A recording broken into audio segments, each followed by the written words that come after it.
pourquoi les socialos et le Front, enfin le RN, ne vont pas voter la censure. Écoutez. Le mandat du nouveau Front populaire, il y avait dans leur programme, dans ce qu'ils ont proposé, il y a 5 choses très importantes. Hausse du SMIC, abrogation de la réforme des retraites, hausse de la fiscalité sur les riches et les très grandes entreprises, planification écologique, réinvestissement dans les services publics. Ce budget lamine les services publics et va complètement à contre-courant d'une planification écologique. Du point de vue politique, par rapport à ce qu'avait proposé le NFP, c'est invotable, objectivement. C'est objectivement invotable.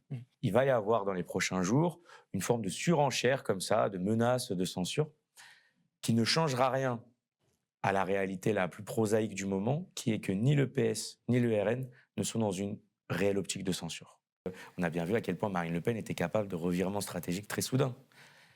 Mais aujourd'hui, dans la mesure où son calendrier jusqu'au 31 mars et à la décision judiciaire qui l'attend est relativement stable, on voit mal pourquoi le RN changerait brutalement de stratégie. Le gouvernement, et Bayrou le premier, globalement, pense que le PS est allé trop loin pour faire marche arrière. Si le gouvernement Bayrou tombe avant qu'Emmanuel Macron ne retrouve son droit à la dissolution, qu'est-ce qui se passe?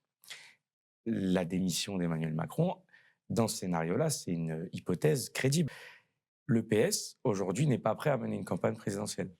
N'a ni le programme, ni le candidat ou la candidate, ni l'appareil pour mener une campagne présidentielle. Pour le PS, il y a plutôt urgence à stabiliser la situation politique, quitte à l'anesthésier. Ils en ont rien à battre de nos VIX, on est gênant de le dire.